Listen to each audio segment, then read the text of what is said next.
నమస్కారం, నా పేరు దివ్య. వార్తల్లో ముందుగా ముఖ్యాంశాలు.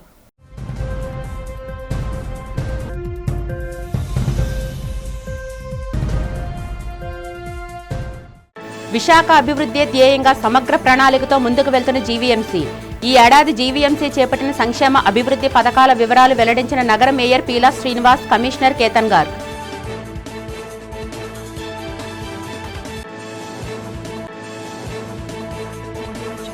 విజయవాడ దుర్గగుడిలో విద్యుత్ అంతరాయంపై రాజకీయ రాద్ధాంతం చేస్తున్న వారిపై మండిపడ్డ మంత్రి గొట్టిపాటి రవికుమార్. ఇటువంటి అంశాన్ని రాజకీయం చేయడం దురదృష్టకరమని వెల్లడి.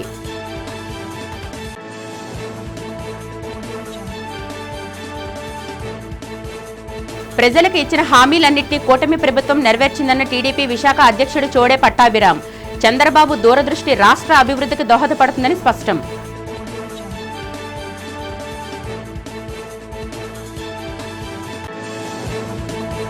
సింహాచలం శ్రీ వరాహలక్ష్మి నృసింహస్వామి వారి ఆలయంలో అత్యంత ఘనంగా జరిగిన గరుడ సేవ. స్వామిని దర్శించి తరించిన భక్తజనం.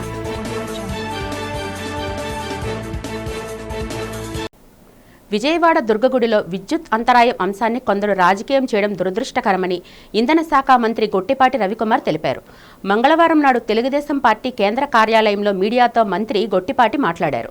విజయవాడ కనకదుర్గమ్మ గుడిలో సుమారు 15 నిమిషాల పాటు విద్యుత్ అంతరాయం కలగడానికి గల కారణాలపై దేవాదాయ విద్యుత్ శాఖ అధికారులతో సమావేశం నిర్వహించినట్లు మంత్రి గొట్టిపాటి తెలిపారు. విద్యుత్ అంతరాయం విషయం తన దృష్టికి రాగానే యుద్ధ ప్రాతిపదికన విద్యుత్ సరఫరా పునరుద్ధరించామని వెల్లడించారు. అధికారుల మధ్య సమన్వయ లోపం వల్లే దుర్గగుడిలో కరెంటు సరఫరా నిలిచిపోయిందన్నారు. దీనిపై వెంటనే నివేదిక ఇవ్వాలని ఉన్నత అధికారులను ఆదేశించినట్లు స్పష్టం చేశారు. ఈ ఘటనకు సంబంధించి బాధ్యుల మీద చర్యలు తీసుకుంటామని అన్నారు. భవిష్యత్తులో ఇలాంటి ఘటనలు పునరావృతం కాకుండా చూస్తామని హామీ ఇచ్చారు. భక్తుల మనోభావాలకు కూటమి ప్రభుత్వం పెద్దపీట వేస్తుందని మంత్రి గొట్టిపాటి ఉద్ఘాటించారు. జనవరి 6, 7 తేదీల్లో దేవాదాయ శాఖ మంత్రి ఆనం రామనారాయణ రెడ్డి ఆధ్వర్యంలో మరోసారి దుర్గగుడి ఈవో ముఖ్య అధికారులతో కలిసి సమావేశం కానున్నట్లు మంత్రి గొట్టిపాటి ప్రకటించారు. అది వాస్తవమే. ఒక 15 నిమిషాల నుంచి 20 నిమిషాలు కరెంటు నిలిపిన మాట వాస్తవమే. అక్కడ సమన్వయ లోపంతో జరిగిన మాటమే. దాని మీద తక్షణమే ఏం జరిగింది అనేది రిపోర్ట్ తీసుకొని రమ్మని చెప్పి ఆదేశాలు ఇవ్వడం జరిగింది. దాని మీద ఎవరైతే తప్పు చేశారో వాళ్ళకి తప్పకుండా ప్రభుత్వం చర్యలు తీసుకునేది. అదే కాకుండా 2 డిపార్ట్మెంట్ల మధ్య సమన్వయం లోపం ఉంటే వాళ్ళ పొద్దున కూర్చొని మాట్లాడాము, ఈవోని పిలిపించాము. అదేవిధంగా మా సీఎండీని, ఎస్సీని, తగిన అధికారులను కూడా పిలిపించడం జరిగింది. కొంతమేరకు క్లారిటీ వచ్చింది. మళ్ళీ 6-7 తారీఖులో మన దేవాదాయ శాఖ మంత్రి ఆనం రామనారాయణ రెడ్డి గారు, నేను, అదేవిధంగా అధికారులు, దేవాదాయకు సంబంధించిన అధికారులు కానీ, అదేవిధంగా డిస్కమ్కు సంబంధించిన ఎలక్ట్రిసిటీ సంబంధించిన అధికారులు కూర్చొని దాన్ని ఇబ్బంది లేకుండా చేస్తాం. అదేవిధంగా ఇట్లాంటి చర్యలు ఎప్పుడు కూడా జరగకుండా చూస్తాం. ఎందుకంటే ప్రజల మనోభావాలకు సంబంధించింది కాబట్టి చిన్న పొరపాటు జరిగితే కనుక దాన్ని మళ్ళీ సరిచేసి దాన్ని కూడా మా దృష్టికి రాగానే 10 నిమిషాల్లోనే మా దృష్టికి వచ్చింది. మా దృష్టికి రాగానే అధికారులు మందలిచ్చి ఇమీడియట్గా దాన్ని కనెక్షన్ ఇవ్వమని చెప్పాం. ఏదైనా చిన్న సమన్వయ లోపం ఉన్నా సరే దాన్ని ఇమీడియట్గా తక్షణమే దాన్ని సరిచేసి ఇమీడియట్గా ప్రాబ్లమ్స్ ఏమైనా ఉంటే సాల్వ్ చేస్తాం తప్పకుండా. కూటమి ప్రభుత్వం అమలు చేస్తున్న ప్రజా సంక్షేమ పథకాలు సూపర్ 6 హామీలు రాష్ట్రంలో విజయవంతంగా అమలవుతూ ప్రజల జీవితాల్లో వెలుగులు నింపుతున్నాయని స్త్రీ శిశు సంక్షేమ శాఖ మరియు గిరిజన సంక్షేమ శాఖ మాత్యులు శ్రీమతి గుమ్మడి సంధ్యారాణి పేర్కొన్నారు. బుధవారం పార్వతీపురం మన్యం జిల్లా సాలూరు పట్టణంలో 24, 26, 27 వార్డుల్లో నిర్వహించిన పింఛన్ల పంపిణీ కార్యక్రమంలో మంత్రి స్వయంగా పాల్గొని లబ్ధిదారుల ఇళ్లకు వెళ్లి పింఛన్లను అందజేశారు. ఈ సందర్భంగా నూతన సంవత్సర వేడుకల్లో ప్రజలతో కలిసి పాల్గొన్న మంత్రి రాష్ట్ర ప్రజలందరికీ హృదయపూర్వక నూతన సంవత్సర శుభాకాంక్షలు తెలియజేశారు. అనంతరం ఏర్పాటు చేసిన సభలో 2025 ఏడాదిలో కూటమి ప్రభుత్వం సాధించిన విజయాలను ఆయన వివరించారు. గిరిజన శాఖలో పెండింగ్లో ఉన్న ప్రమోషన్లను పూర్తి చేసి పర్మనెంట్ స్థిరీకరణ చేపట్టామని మంత్రి తెలిపారు. గిరిజన ప్రాంతాల్లో రహదారుల కోసం 1300 కోట్లు, విద్యార్థుల వసతి గృహాల కోసం 256 కోట్లు కేటాయించినట్లు చెప్పారు. ముందుగా అందరికీ రేపు రాబోతున్నటువంటి నూతన సంవత్సర శుభాకాంక్షలు అందరికీ తెలియజేసుకుంటూ మనకి 2025 చాలా మంచి శుభశకనాలు వచ్చాయి. చాలా చక్కగా అందరం కూడా చంద్రబాబు నాయుడు గారి పరిపాలనలో ఇది మనకందరికి కూడా శ్రీరామచంద్రుడి పరిపాలన అంటే చాలా ఇష్టం. శ్రీరామచంద్రుడిలో చంద్ర ఉంది, మీ అందరూ గుర్తుంచుకోండి. కాబట్టి శ్రీరామచంద్రుడిలో ఆ చంద్రబాబు నాయుడు గారే పరిపాలన ఈ విధంగా మనకు సాగుతుంది. కాబట్టి చంద్రబాబు నాయుడు గారి పరిపాలనలో మనందరం కూడా క్షేమంగా ఉన్నాం. ఆనందంగా ఉన్నాం. ఈ రోజు పెన్షన్లు పంచుతుంటే ఒక్కొక్కరు ఇప్పుడు చూడండి అమ్మాలు ఎంత సంతోషంగా ఉన్నారు. 4,000 రూపాయలు పండగ బాంచికి బట్టలు కొనియొచ్చు అనే ఆలోచనలో ఉంటారు. ఎందుకనంటే ఇంత పూర్వం పెన్షన్లు పెద్ద కొడుకు చూసారా. ఎందుకనంటే పూర్వం అయితే 1,000 రూపాయలు 2,000 ఆ 2,000 వచ్చింది 250 పెంచడానికి 5 సంవత్సరాలు పట్టింది. ఈ రోజు 4,000 రూపాయలు ఒకేసారి మనం పెన్షన్ ఇస్తున్నాం. అలాగే ప్రతి ఇంట్లో కూడా 3 గ్యాస్ సిలిండర్ ఫ్రీ ఇచ్చాం. సూపర్ 6 పథకాలు సూపర్ హిట్ ఈ సంవత్సరంలో అయ్యాయి అంటే నిజంగానూ మహిళలందరికీ కూడా ఉచిత ఆర్టీసీ బస్సు ఇస్తున్నాం.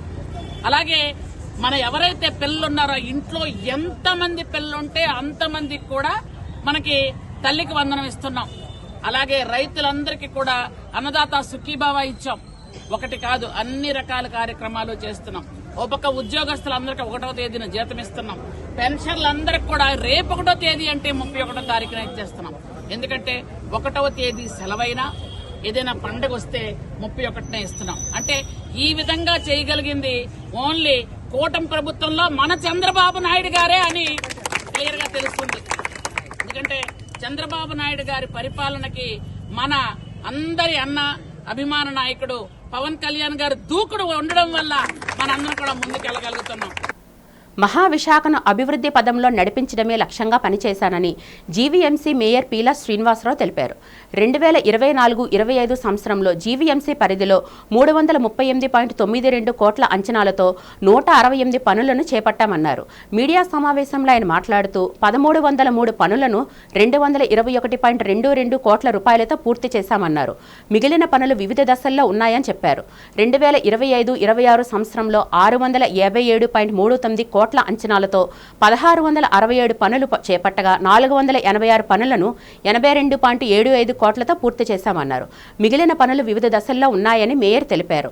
యోగా ఆంధ్ర భాగస్వామిగా శిఖరాగ్ర సమావేశం ఇలా ఎన్నో ప్రతిష్టాత్మకమైన కార్యక్రమాలను విజయవంతంగా నిర్వహించగలిగామని చెప్పారు.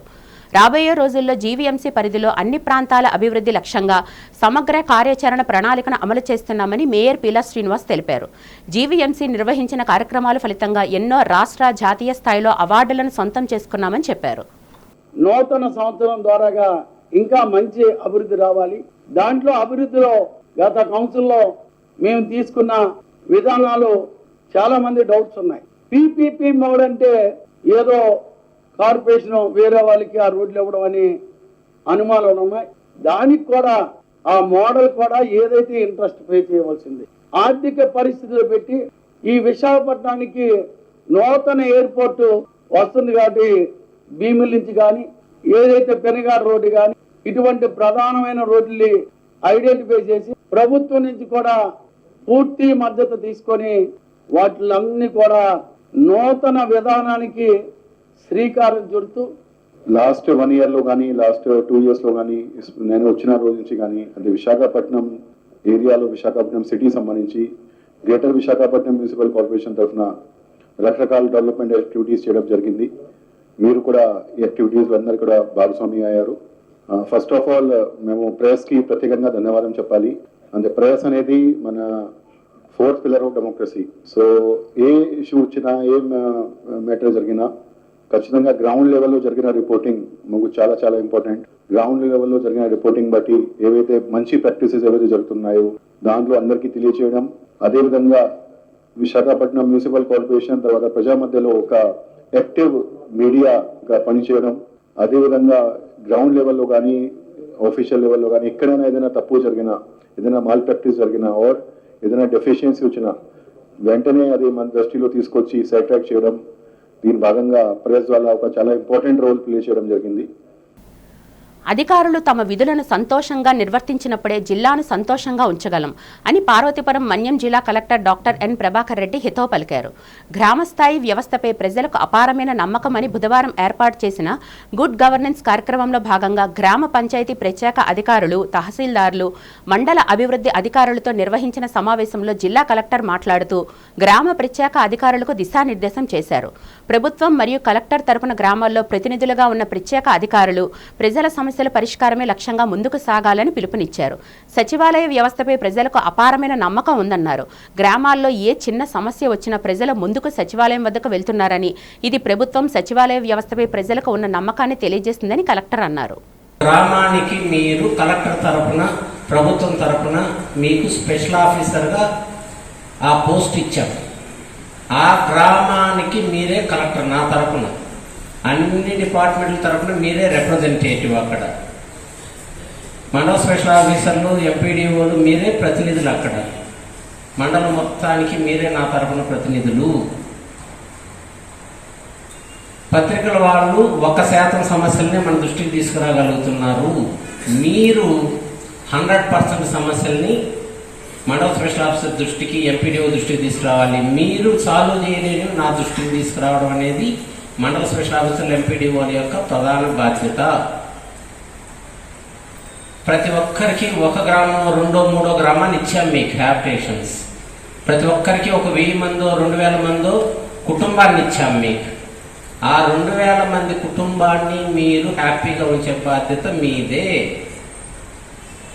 ఒక కుటుంబం ఉంటే గొప్ప, కానీ మీరు చాలా అదృష్టవంతులు. 1000-2000 కుటుంబాలు మీ చేతిలో పెట్టాము. You are the biggest family man.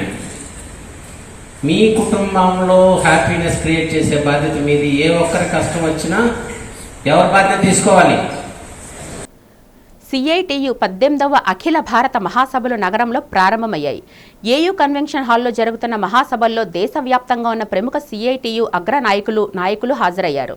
CITU జాతీయ అధ్యక్షులు కె హేమలత యూనియన్ జెండాను ఆవిష్కరించారు. ఈ సందర్భంగా సిఐటియు నాయకులు ఆర్కేఎస్వి కుమార్ మాట్లాడుతూ, ప్రజా, కార్మిక, కర్షక, రైతాంగ సమస్యల పరిష్కారానికి అలుపెరగని పోరాటం తమ యూనియన్ చేస్తూ ఉందని చెప్పారు. ఏనాడు రాజీ పడకుండా పోరాటాలు సాగిస్తూ సిఐటియు ఎన్నో విజయాలను సాధించిందని గుర్తు చేశారు. నేడు కేంద్ర, రాష్ట్ర ప్రభుత్వాలు ప్రభుత్వ రంగ సంస్థలను నిర్వీర్యం చేస్తూ ప్రైవేటు సంస్థలకు వత్తాస పలకడాన్ని తీవ్రంగా ఖండించారు. ప్రభుత్వ రంగ సంస్థల పరిరక్షణకు సిఐటియు రాజీ లేని పోరాటం సాగిస్తుందని కుమార్ తెలిపారు. సిఐటియు 18వ అఖిల భారత మహాసభలు ఈ రోజు నుంచి జనవరి 4వ తేదీ వరకు ఘనంగా విశాఖపట్నంలో జరుగుతున్నాయి. ఈ మహాసభలకి దేశవ్యాప్తంగా 1600 మంది, కాశ్మీర్ నుంచి కన్యాకుమారి వరకు ప్రతినిధులు హాజరయ్యారు. 4 రోజుల పాటు, 5 రోజుల పాటు ఈ మహాసభల్లో కార్మిక వర్గం ఎదుర్కొంటున్నటువంటి అనేక సమస్యల మీద చర్చించడం జరుగుతుంది.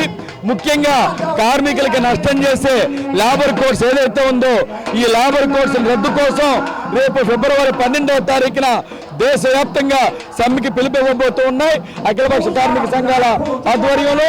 అలాగే కార్మికుల కనీస వేతనాలు అమలు చేయాలని, పని గంటలు 8 గంటల నుంచి 12 గంటలు పెంచడాన్ని రద్దు చేయాలని, ఉద్యోగ భద్రత కల్పించాలని, ముఖ్యంగా స్టీల్ ప్లాంట్ లాంటివి ఏవైతే ప్రభుత్వ రంగ సంస్థలు ఉన్నాయో ఈ ప్రభుత్వ రంగ సంస్థలన్నీ కూడా ప్రైవేటీకరణ కాకుండా ఉద్యమించాలని చెప్పి మేము పెద్ద ఎత్తున ఇందులో తీర్మానాలు చేయబోతూ ఉన్నాం. అలాగే స్కీమ్ వర్కర్లు, ఆశా, అంగన్వాడీ, మధ్యాహ్నం భోజనం పథకం, విఓఏలు, ఇటువంటి వాళ్ళు ఎవరైతే ఉన్నారో వీళ్ళందరినీ కూడా ప్రభుత్వ ఉద్యోగులుగా గుర్తించాలని. దేశంలోనే ప్రముఖ పుణ్యక్షేత్రంగా కోట్లాది భక్తుల ఆరాధనకు నిలయంగా విరాజిల్లుతున్న సింహాచలం శ్రీ వరాహలక్ష్మీ నృసింహస్వామివారి దేవస్థానంలో అత్యంత భక్తి శ్రద్ధలతో వైభవోపేతంగా శ్రీ స్వామివారి గరుడ సేవ నేత్రపర్వంగా సాగింది. ఆర్జిత సేవల్లో భాగంగా నిర్వహించిన ఈ గరుడ సేవ సందర్భంగా ఆలయ ఉత్సవమూర్తి శ్రీ గోవిందరాజస్వామిని విశేషంగా అలంకరించి మండపంలో అధిష్ఠింపచేశారు. అనంతరం పాల్గొన్న భక్తుల గోత్రనామాలతో సంకల్పం నిర్వహించి పంచారాత్రగామ శాస్త్ర విధానసారం సంప్రదాయబద్ధంగా కార్యక్రమాన్ని కమనీయంగా జరిపించారు. మంత్రోచ్చరణలు, వేద పఠనాల నడుమ నిర్వహించిన ఈ దివ్య సేవలో మంత్రపుష్పం, మంగళ శాసనాలు అత్యంత భక్తి శ్రద్ధలతో సాగాయి. అనంతరం భక్తులకు వేద ఆశీర్వచనాలు, శేషవస్త్రాలు, అలాగే స్వామివారి ప్రసాదాలను ఆలయ అధికారులు అందజేశారు. ఓం శ్రీ వరాయ నమః ప్రహ్లాద వరదాయ నమః జ్ఞేయం విశ్వాత్మానం పరాయణం నారాయణ. ప్రజలకు ఇచ్చిన హామీలన్నింటినీ కూటమి ప్రభుత్వం నెరవేర్చిందని టీడీపీ విశాఖ పార్లమెంట్ నియోజకవర్గ అధ్యక్షులు చోడే వెంకట పట్టాభిరామ్ తెలిపారు. నగరంలో టీడీపీ జిల్లా కార్యాలయంలో జరిగిన మీడియా సమావేశంలో ఆయన మాట్లాడారు. ఎన్నికల సమయంలో ఇచ్చిన సూపర్ 6 హామీలు అమలు చేసి ప్రజా అభిమానాన్ని ప్రభుత్వం పొందిందని చెప్పారు. రాష్ట్రాన్ని అన్ని రంగాల్లోని అభివృద్ధి చేయడమే లక్ష్యంగా కూటమి ప్రభుత్వం నిరంతరం పనిచేస్తుందన్నారు. అభివృద్ధితో పాటు ప్రజలకు అన్ని మౌలిక వసతులు ప్రభుత్వం కల్పిస్తుందని చెప్పారు. చంద్రబాబు పాలనలో విశాఖ ఐటీ రంగంలో కాకుండా కాకుండా పారిశ్రామికంగా ఎంతో అభివృద్ధి సాధించబోతుందని పట్టాభిరామ్ తెలిపారు. జగన్ ముఖ్యమంత్రిగా రాష్ట్రాన్ని అధోగతి పాలు చేశారని మండిపడ్డారు. నేడు చంద్రబాబు దూరదృష్టితో పరిపాలనా అనుభవంతో నేడు రాష్ట్రం అభివృద్ధి పదంలో దూసుకుపోతుందని తెలిపారు. మీడియా సమావేశంలో టీడీపీ నాయకులు బైరెడ్డి, పోతనరెడ్డి, వెంకట్రావు, బొట్టా వెంకటరమణ తదితరులు పాల్గొన్నారు. నూతన సంవత్సరానికి స్వాగతం పలుకుతూ మరి ప్రజలందరికీ కూడా, విశాఖ ప్రజలకు కానీ స్టేట్లో ఉన్న తెలుగు ప్రజలందరికీ కూడా, అలాగే పాత్రికేయ మిత్రులకి అందరికీ నూతన సంవత్సర శుభాకాంక్షలు అడ్వాన్స్గా తెలియజేస్తూ, అలాగే పండుగ సంక్రాంతి శుభాకాంక్షలు కూడా తెలియజేస్తూ, కూటమి ప్రభుత్వం సూపర్ 6 ఏదైతే ఎలక్షన్ ముందు ప్రకటించారో చంద్రబాబు నాయుడు గారు, ఆ విధంగా సూపర్ 6 అనేది చక్కగా అమలు చేసి సూపర్ 6ని సూపర్ హిట్ చేయటం జరిగింది. ఆ విషయం మీకు తెలుసు. సూపర్ 6లో ఉన్న అన్ని విషయాల్లో కూడా చేసాం. అలాగే రాష్ట్రంలో మొన్న సిఐ మీట్ అయింది. 13.25 lakhs పెట్టుబడులు స్టేట్కి రాకపోతూ ఉన్నాయి. కొన్ని ప్రాక్టికల్గా స్టార్ట్ అయినాయి. గూగుల్ లాంటి సంస్థలు కానీ, లేకపోతే కాగ్నిజెంట్ కానీ, ఐసిఎస్ టీసీఎస్ కానీ విశాఖపట్నంలో ఎస్పెషల్గా అన్నీ స్టార్ట్ అయిపోయినాయి ఆల్రెడీ. అలాగే అమరావతిని క్వాంటమ్ వ్యాలీ స్టార్ట్ చేస్తూ ఉన్నారు అమరావతిలో. పోలవరం మీకు తెలుసు, జీవనాడి లాంటి పోలవరాన్ని నెగ్లెక్ట్ చేసి దాన్ని ముందుకు వెళ్ళనివ్వకుండా నాశనం చేశారు. దాని శరవేగంగా పనులు జరగబోతూ ఉన్నాయి. తొందరలో పోలవరం కూడా జీవనాడి లాంటి, ఆంధ్రప్రదేశ్కి జీవనాడి లాంటి పోలవరం పూర్తయ్యే విధంగా చర్యలు తీసుకుంటూ ఉన్నారు. సింహాచలం ప్రసాదంలో నత్త ఉందంటూ ఓ జంట సోషల్ మీడియాలో ట్రోల్ చేసిన విషయాన్ని సీరియస్గా తీసుకుంటామని, నిజం లేదని తేలితే వారిపై పోలీస్ చర్యలు ఉంటాయని భీమిలి ఎమ్మెల్యే గంటా శ్రీనివాస్ హెచ్చరించారు. ఈ సందర్భంగా ఆయన మీడియాతో మాట్లాడారు. ప్రసాదాల కౌంటర్ సిబ్బంది నొచ్చుకునేలా మాట్లాడారని ఆరోపణ చేసిన జంట భక్తుల మనోభావాలు దెబ్బతినేలా వ్యవహరించడం సరికాదని వ్యాఖ్యానించారు. ఎంతో పవిత్రమైన వైకుంఠ ఏకాదశి పర్వదినాన సింహాచలం ప్రతిష్ట దెబ్బతీసేలా వారు సోషల్ మీడియాలో పోస్టు చేయడం దారుణమన్నారు. ఈ విషయంపై తప్పకుండా చర్యలు తీసుకుంటామన్నారు. వాళ్ళకి ఇటువంటి వాళ్ళ కోసం ఎదురు చూస్తూ ఉంటారు ఇప్పుడు జరుగుతుంది. దాని మీద మీరు చెప్పినట్టుగా అది సోషల్ మీడియాలో ట్రోల్ అయిన వెంటనే నేను ఈఓని ఎక్స్ప్లెనేషన్ అడిగాను. అది యాక్చువల్గా ఈఓ చెప్పిన ఇన్ఫర్మేషన్ ప్రకారం ఏంటంటే, ఒక యూట్యూబర్ వైఫ్ అండ్ హస్బెండ్ వచ్చారు. ఒక ప్రసాదం కౌంటర్ దగ్గర అతన్ని సరిగా వాళ్ళు ఏదో రెస్పాండ్ కాకపోతే అతను అక్కడ వార్న్ చేసి, నేను ఇట్లా చేస్తున్నాను అని చెప్పి అతను మరీ ఆ విధంగా చేశాడని చెప్పేది వాళ్ళు చెప్పింది. తర్వాత దాన్ని ఏదైతే వాళ్ళు ఇచ్చిన ప్రసాదం నత్త అన్నారో దాన్ని చూస్తే ప్రసాదంలో నత్తుంటే దాని కండిషన్ వేరేగా ఉంటుంది. వేరే దాన్ని అంత అయిపోయినాక ప్రసాదంలో తెచ్చి పెడితే ఒకలాగా ఉంటుంది. సో వీటన్నిటికంటే ప్రధానంగా అతనితో మాట్లాడిన తర్వాత వాళ్ళు ఎందుకు అట్లా చేసామంటే, అతను చెప్పిన సమాధానం ఏంటంటే, నేను ప్రసాదం కౌంటర్ దగ్గర నాకు మీ వాళ్ళ ట్రీట్మెంట్, వాళ్ళ యాటిట్యూడ్, అప్రోచ్ నాకు నచ్చలేదు, వాళ్ళకి రెస్పెక్ట్ ఇవ్వలేదు కాబట్టి నేను చేశాను. అంటే ఇట్లా మీరు అన్నట్టే ఈరోజు ఒక పర్వదినం, ముక్కోట ఏకాదశి, వేలాది మంది భక్తులు వస్తూ ఉన్నారు. ఈ సమయంలో ఇట్లా చేస్తే తప్పు కదా అని అడిగితే, అందుకే కదా నేను డిలీట్ చేశాను, దాన్ని నేను తీసేశాను, కాబట్టి ఇంకా అది లేదు, నేను ఈరోజు దర్శనానికి వస్తున్నాను, నాకు జాతకం చూసుకోవడానికి కూడా మళ్ళీ చెప్పాడంట. మళ్ళీ ఆయన వాళ్ళతో వస్తారని చూసారు వాళ్ళు, ఆయన రాలేదు. వస్తే నేను చెప్పాను, నిజంగా కానీ తప్పు అయ్యి ఆయన కావాలంటే చేస్తే పోలీస్ కంప్లైంట్ ఇవ్వండి, ఇటువంటి భవిష్యత్తులో జరగకుండా యాక్షన్ తీసుకోవాలని కూడా చెప్పాను. అయితే అతను ఏంటంటే అతను మధ్యనే మళ్ళీ నేను డిలీట్ చేశానని చెప్పి మీరు చెప్పారు. నగరంలో నేరాల సంఖ్య గత ఏడాది కంటే తగ్గుముఖం పట్టిందని, అలాగే వివిధ కేసుల్లో భారీగా పురోగతి సాధించామని విశాఖ నగర police commissioner doctor Shankhabhadra Bakshi తెలిపారు. ఈ మేరకు నగర పోలీస్ కమిషనరేట్ కాన్ఫరెన్స్ హాల్లో మంగళవారం ఏర్పాటు చేసిన విలేకరుల సమావేశంలో ఆయన వార్షిక నేర సమీక్ష వివరాలు వెల్లడించారు. లా అండ్ ఆర్డర్ కేసులు 20% తగ్గాయని, అలాగే క్రైమ్ 12% తగ్గిందని సిపి తెలిపారు. గత 3 ఏళ్లుగా మహిళలపై 22% దాడులు తగ్గాయని, అదేవిధంగా చిన్నారులపై లైంగిక వేధింపుల కేసులు కూడా తగ్గాయని, మొత్తం అన్ని విభాగాల్లో క్రైమ్ కేసులు తగ్గాయని అన్నారు. గత ఏడాది హత్యలు 24 జరిగితే ఈ ఏడాది 35 నమోదయ్యాయి అన్నారు. మహిళలపై అత్యాచారాలు గత ఏడాది 126 జరిగితే ఈ ఏడాది 63 జరిగాయని తెలిపారు. మొత్తంగా సైబర్ క్రైమ్లో 1020 కేసులు పరిష్కరించామని, ఇప్పటి వరకు లోన్ యాప్ ద్వారా 126 మంది బాధితులకు 56 లక్షలు రికవరీ చేసి అందించామని తెలిపారు. చోరీకి సంబంధించిన 4,959 కేసుల్లో బాధితులకు 10.56 కోట్లు రికవరీ చేసి ఇచ్చామన్నారు. గంజాయి నిర్మూలనకు కృషి చేస్తున్నామని ఏడాది 40 కేసులు నమోదు చేసి 10.147 కేజీల గంజాయి స్వాధీనం చేసుకున్నామని వెల్లడించారు. విశాఖ నగర ప్రజలు నూతన సంవత్సర వేడుకలు మంచి వాతావరణంలో జరుపుకోవాలని, నిబంధనలను అతిక్రమిస్తే కఠిన చర్యలు ఉంటాయని తెలిపారు. ముఖ్యంగా ఒకవైపు ట్రాఫిక్, మరోవైపు ముఖ్యమైన ఫెస్టివల్స్, ముఖ్యమైన ఈవెంట్స్. సో ఎవరైనా ఈవెంట్ ఆర్గనైజ్ చేయాలంటే అడ్వాన్స్గా మా పర్మిషన్ అడగాలి. మేము అక్కడ చూస్తాము. ఆ ఈవెంట్ లోపలే పార్కింగ్ స్పేస్ ఏర్పాటు చేయాలి. అక్కడ అశ్లీలత కానీ డ్రగ్స్ కానీ మనం అలౌ చేయడం లేదు. సీసీటీవీస్ అన్ని చోట్ల పెట్టాలి, బ్లాక్ స్పాట్ లేకుండా. డ్రోన్ పెట్టాలి, ఫైర్ సేఫ్టీ ఎక్విప్మెంట్ పెట్టాలి, fire safety, electrical safety certificate తీసుకోవాలి. అవసరం ఎక్కువ మంది వస్తే మెడికల్ యూనిట్ పెట్టాలి, సఫిషియంట్ ఎమర్జెన్సీ ఎగ్జిట్స్ పెట్టాలి. రోడ్ మీద పార్కింగ్ మేము అలౌ చేయము. అండ్ మన పోలీస్ నుండి రిటన్ పర్మిషన్ తీసుకోవాలి. పోలీస్ చెప్పిన అన్ని కండిషన్స్ పాటించాలి. మోస్ట్ ఇంపార్టెంట్ ఎంత కెపాసిటీకి మించి ఎక్కువ ఇన్విటేషన్ కార్డ్స్ కానీ, టికెట్స్ కానీ, పాసెస్ కానీ ఇవ్వడానికి వీలలేదు. ఏదైనా కండిషన్ వైలేట్ చేస్తే పోలీస్ వాళ్ళు అది ప్రోగ్రామ్ ఇదర్ పర్మిషన్ విత్డ్రా చేయడం లేకపోతే మధ్యలో ఆపడం జరుగుతుంది. నాయిస్ పొల్యూషన్ ఎటువంటి పరిస్థితుల్లో ఉపేక్షించేది లేదు. Professional photographers and videographers association Visakhapatnam ఆధ్వర్యంలో నగరంలో 3 రోజుల పాటు వైజాగ్ ఫోటో ట్రేడ్ షో జరగనుంది. వైజాగ్ ఫోటో ట్రేడ్ షో 2026 గోడపత్రికను టీడీపీ జిల్లా అధ్యక్షులు చోడే వెంకట పట్టాభిరామ్ ఆవిష్కరించారు. టీడీపీ జిల్లా కార్యాలయంలో జరిగిన కార్యక్రమంలో గోడపత్రిక ఆవిష్కరణ కార్యక్రమంలో అసోసియేషన్ అధ్యక్షులు మట్టా లోకేష్ కుమార్, కార్యదర్శి చెల్లా నూకరాజు, బ్రాడ్కాస్ట్ అసోసియేషన్ అధ్యక్షులు Eroti Eswar, crime reporters association working president MSR Prasad, ఇతర కార్యవర్గ సభ్యులు పాల్గొన్నారు. ఈ సందర్భంగా అసోసియేషన్ అధ్యక్ష కార్యదర్శులు లోకేష్ కుమార్, నూకరాజులు మీడియాతో మాట్లాడారు. జనవరి 3, 4, 5వ తేదీల్లో వైజాగ్ ఫోటో ట్రేడ్ షో జరుగుతుందని తెలిపారు. వైజాగ్ కన్వెన్షన్ వేదికగా ఈ షో జరుగుతుందని తెలిపారు. Professional photo, videographers, designers, content creators, studio owners, traders, డీలర్స్ను ఒకే చోటుకు చేర్చి ట్రేడ్ షో నిర్వహిస్తామని తెలిపారు.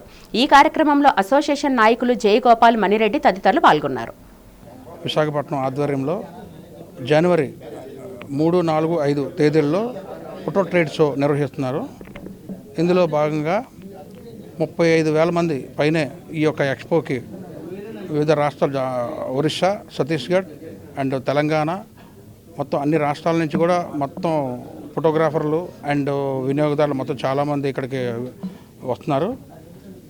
ఈ సందర్భంగా మా association, video and photographer association Visakhapatnam తరఫున ఈ యొక్క అందరికీ కూడా, అక్కడ వచ్చే వాళ్ళందరికీ కూడా ఆతిథ్యం ఇచ్చేటట్టు మనం చూస్తున్నాము. ఈ ఎక్స్పోని అందరూ కూడా వినియోగించుకోవాలని, విశాఖపట్నమే కాదు వివిధ రాష్ట్రాల్లో వచ్చిన ప్రతి ఒక్కరు కూడా ఈ ఎక్స్పోని మొత్తం 200 కంపెనీలు పైన ఒక ఫోటో గూడ్స్ సంబంధించి, అలాగే ప్రింటింగ్ సంబంధించి అన్నీ కూడా వస్తున్నారు. దీన్ని అందరూ తిలకిస్తారని కోరుకుంటున్నాం. ఇది మధురవాడ వి కన్వెన్షన్లో జరుగుతుంది. 3 రోజుల పాటు ఈ ఎక్స్పోని నిర్వహిస్తున్నాం. అందరూ కూడా ఫోటోగ్రాఫర్ మిత్రులందరికీ నా నూతన సంవత్సర శుభాకాంక్షలు. రేపు జరిగే 3, 4, 5 తేదీల్లో జరిగే ఫోటో ఎక్స్పోకి దేశం నలుమూలల నుంచి అనేక వర్తకులు, పెద్ద పెద్ద షాపులు, మొత్తం అన్ని కంపెనీలు కూడా అందరూ చాలా చక్కగా నిర్వహిస్తున్నారు ఇక్కడ. అందుకని మీ ఫోటోగ్రాఫర్లు ప్రతి ఒక్కరు కూడా ఈ షాపులో మొత్తం మీకు కావాల్సిన సామాగ్రి అన్నీ తక్కువ రేటుకే దొరుకుతాయి. అందరూ కూడా వచ్చి 4 దొంగలను అరెస్టు చేసి 10 తులాల బంగారం, వెండి, 10,000 రూపాయల నగదు విలువైన సామగ్రిని స్వాధీనం చేసుకున్నామని నగర క్రైమ్ డీసీపీ లతా మాధురి తెలిపారు. నగరంలో జరిగిన మీడియా సమావేశంలో ఆయన మాట్లాడారు. అరిలోవ పోలీస్ స్టేషన్ పరిధిలో గల ధారపాలెంలో గత కొన్ని రోజుల క్రితం జరిగిన చోరీ కేసును ఛేదించామన్నారు. ఎం వసంత ఇచ్చిన ఫిర్యాదు మేరకు పోలీసులు ఈ కేసును ఎంతో చాకచక్యంగా ఛేదించారని తెలిపారు. వసంత ఈ నెల 14న ఇంట్లో నిద్రిస్తుండగా ఆగంతకులు ఆమెను బెదిరించి బంగారు ఆభరణాలు దోచుకుని పరారయ్యారని డీసీ ఏసీపీ లతా మాదిరి తెలిపారు. ఈ చోరీ ఘటనలో ప్రమేయం ఉన్న భీమవరానికి చెందిన నిర్మలా కుమారి, లిఖిత, తూర్పుగోదావరి జిల్లాకు చెందిన భూపతి అభిరామ్, ఎన్ మణిరత్నంలో అరెస్టు చేశామన్నారు. నిందితుల నుంచి బంగారం, వెండి ఆభరణాలతో పాటు నగదు, ఐఫోన్ స్వాధీనం చేసుకుని రిమాండ్కు తరలించామని లతా మాదిరి తెలిపారు. అరిలో పోలీస్ స్టేషన్ లిమిట్స్లో బంగారు తల్లి లేఅవుట్ దారపాలెం అక్కడ ఒక గ్రేవ్ రాబరీ కేసు రిపోర్ట్ అయ్యింది. అక్కడ ఇంట్లో ఒంటరిగా ఉన్న ఒక వృద్ధురాలిని బెదిరించి ఆమె దగ్గర ఉన్న గోల్డ్ అండ్ సమ్ క్యాష్ కూడా దొంగిలించి రాబ్ చేయడం జరిగింది. ఆ కేసుని మేము సక్సెస్ఫుల్గా Dwaraka crime police and CCS వాళ్ళు సక్సెస్ఫుల్గా ఛేదించి ఈరోజు మీకు డీటెయిల్స్ చెప్తున్నాము. ఇందులో మొత్తం 4 పార్టిసిపేట్ చేశారు. ఈ కేసుని చాలా టెక్నికల్గా మేము ఛేదించడం జరిగింది. మాకు ఇన్ఫర్మేషన్ వచ్చిన వెంటనే ఎఫ్ఐఆర్ చేసి సీన్కి వెళ్ళడం జరిగింది. అక్కడ క్లూస్ అన్నీ కూడా కలెక్ట్ చేశాము. కంప్లైనెంట్ చెప్పిన పోలికలను బట్టి 2 పర్సన్స్ వచ్చి తను ఆ రోజు నైట్ అప్రాక్సిమేట్లీ 10 o'clock అట్లా తను లోపలికి వెళ్ళి గడియ పెట్టుకున్న తర్వాత లోపల ఆల్రెడీ పొంచి ఉన్న వాళ్ళు తన్ని కాళ్ళు చేతులు కట్టేసి ఒక పిల్లోని కూడా ఆమె ముఖం మీద పెట్టి ఆమె స్మాదర్ చేయడానికి ట్రై చేసి ఆమె మెడలో ఉన్న గోల్డ్, బీరువాలో ఉన్న క్యాష్ ఇవన్నీ కూడా తీసుకొని వెళ్ళిపోవడం జరిగింది. అట్లాగే వాళ్ళ పోలికలు కూడా మాకు కొన్ని చెప్పింది ఆవిడ. వాళ్ళు మొత్తం కూడా మాస్క్స్ ఇవన్నీ పెట్టుకొని గ్లౌస్ అన్నీ వేసుకొని వచ్చారు కాబట్టి ఆమె అంచనా మీద వాళ్ళు ఏజ్ కొన్ని పోలికలు చెప్పడం జరిగింది. దాన్ని మేము అక్కడి నుంచి ఆ రోజు నుంచి ఒక 10 daysలోనే మేము సక్సెస్ఫుల్గా వాళ్ళ ట్రయల్ ఫాలో అయ్యి వాళ్ళు ఎక్కడున్నారో అక్కడ వరకు వెళ్ళి మేము వాళ్ళని పట్టుకోవడం జరిగింది. ఇందులో మొత్తం 4 అక్యూజ్డ్ ఉన్నారు. దీని అంతటిని కూడా ప్లాన్ చేసింది మాత్రం మెయిన్ A1 నెల్లి నిర్మలా కుమారి అని, ఈమె భీమవరం మండలం, పశ్చిమ గోదావరి జిల్లా. ఈమె కలెక్టర్ ఆఫీస్ దగ్గర ఒక క్యాంటీన్ నడుపుతూ ఉంటుంది. A2గా ఆమె కూతురు, ఎందుకంటే ఆమెకు కూడా నాలెడ్జ్ ఉంది. ఇద్దరు కలిసి ప్లాన్ చేశారు. వాళ్ళ క్యాంటీన్లో పనిచేసిన 2 కుర్రాల్ని దీంట్లో వాళ్ళు A3, A4 నెల్లి భూపతి అభిరామ్, నల్లి మణిరత్నం అని వాళ్ళిద్దరిని వినియోగించి ఈ నేరం చేయడం జరిగింది. ఇందులో మొత్తం 10 తులాల బంగారం, 10,000 క్యాష్ పోవడం జరిగింది. అది మొత్తం 100% రికవరీ చేసి ఈరోజు 4 కూడా రిమాండ్కి పంపించడం జరిగింది. రిషికొండ భవనాలపై ప్రభుత్వం ఇంకా తుది నిర్ణయం తీసుకోలేదని భీమిలి ఎమ్మెల్యే గంటా శ్రీనివాస్ స్పష్టం చేశారు. ఎంవీపీ కాలనీలో నివాసంలో ఆయన మీడియాతో మాట్లాడారు. రిషికొండ భవనాలను మ్యూజియం, ఆధ్యాత్మిక కేంద్రం, రిసార్ట్స్ తదితరాలకు ఈ భవనాలను ఇవ్వాలని వివిధ సంస్థలను ప్రతిపాదించాయని తెలిపారు. ఏడాదిన్నర నుంచి నిర్వహణ లేకపోవడం వల్ల భవనాలు పాడైపోతున్న నేపథ్యంలో CM Chandrababu, deputy CM Pawan Kalyan ప్రత్యేక దృష్టి సారించారన్నారు.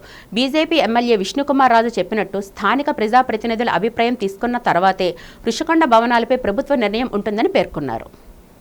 కేబినెట్ సబ్ కమిటీ ఏమి ఇంతవరకు నిర్ణయం తీసుకోలేదు. గౌరవ ముఖ్యమంత్రి గారు, ఉప ముఖ్యమంత్రి గారు అందరూ కూడా దాని మీద చాలా సీరియస్గా, ఎందుకంటే 1.5 year అయింది, నిర్మాణాలు కూడా పాడైపోతూ ఉన్నాయి. అంతా 500 కోట్ల రూపాయలు పెట్టారు. దాన్ని ఏ విధంగా చేస్తే అందరికీ ఉపయోగం ఉంటుంది, బాగుంటుంది రాష్ట్రానికి కూడా ఉద్దేశం మీద సీరియస్గా దృష్టి పెట్టాలని చెప్పడం జరిగింది. ముఖ్యమంత్రి గారు వైజాగ్ వచ్చిన ప్రతిసారి కూడా ఇక్కడ ఉన్న అందరూ నాయకులతో కూడా చెప్తా ఉన్నారు. అందుకే దాన్ని స్పీడప్ చేయడం కోసం క్యాబినెట్ సబ్ కమిటీ వేశారు. పయ్యావల కేశవ్ గారు, దుర్గేష్ గారు, స్వామి గారు, సత్యకుమార్ గారితో వాళ్ళు ఇప్పటికే 4 దఫాలు కూర్చున్నారు. రకరకాల ప్రపోజల్స్ తీసుకుంటా ఉన్నారు. వాళ్ళ దగ్గరికి వాళ్ళు కొన్ని హోటల్స్ వాళ్ళు మేము తీసుకుంటాము, మాకు ఈ విధంగా అయితే అని చెప్పి వాళ్ళు కొన్ని ప్రపోజల్స్ ఇచ్చారు. అవన్నీ చెప్పారు తప్ప దాని మీద ఏ నిర్ణయం తీసుకోలేదు. విష్ణుకుమార్ రాజు గారు చెప్పింది ఏంటంటే ఇక్కడ స్థానిక ప్రజాప్రతినిధులతో మాట్లాడమన్నారు. వాళ్ళు కూడా క్యాబినెట్ సబ్ కమిటీ కూడా త్వరలోనే వైజాగ్ రాబోతా ఉన్నారు. ఇక్కడ అందరితో కూడా మాట్లాడతారు. ఆల్రెడీ దాని మీద బిల్డింగ్ సంబంధించి కూడా ఇంకేమైనా నిర్మాణం ఎక్స్ట్రా చేసుకోవచ్చా, పైన ఎక్స్ట్రా రూల్ వేయొచ్చా, లేకపోతే ఇంకేమైనా పక్కన ల్యాండ్ గిండి ఉందా, ఇవన్నీ కూడా వైబుల్ కావాలంటే తీసుకురావడానికి ఎలా చేయాలి, అసలు ఏం చేయాలి, అక్కడ హోటల్సా, టూరిజం సంబంధించా, లేదు ఇంకోటా ఏంటనేది ఇంతవరకు ఏమీ నిర్ణయం ఏది తీసుకోవాలి. వార్తలు ముగించే ముందు ముఖ్యాంశాలు మరొకసారి చూద్దాం.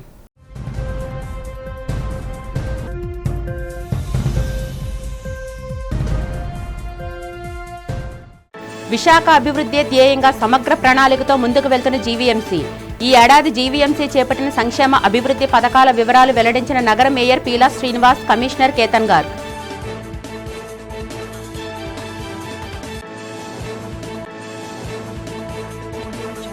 విజయవాడ దుర్గగుడిలో విద్యుత్ అంతరాయంపై రాజకీయ రాద్ధాంతం చేస్తున్న వారిపై మండిపడ్డ మంత్రి గొట్టిపాటి రవికుమార్. ఇటువంటి అంశాన్ని రాజకీయం చేయడం దురదృష్టకరమని వెల్లడి.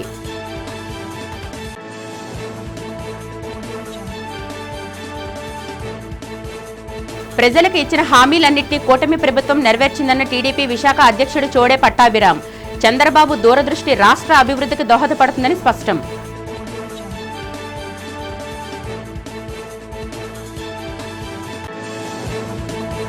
సింహాచలం శ్రీ వరాహలక్ష్మి నృసింహస్వామి వారి ఆలయంలో అత్యంత ఘనంగా జరిగిన గరుడ సేవ.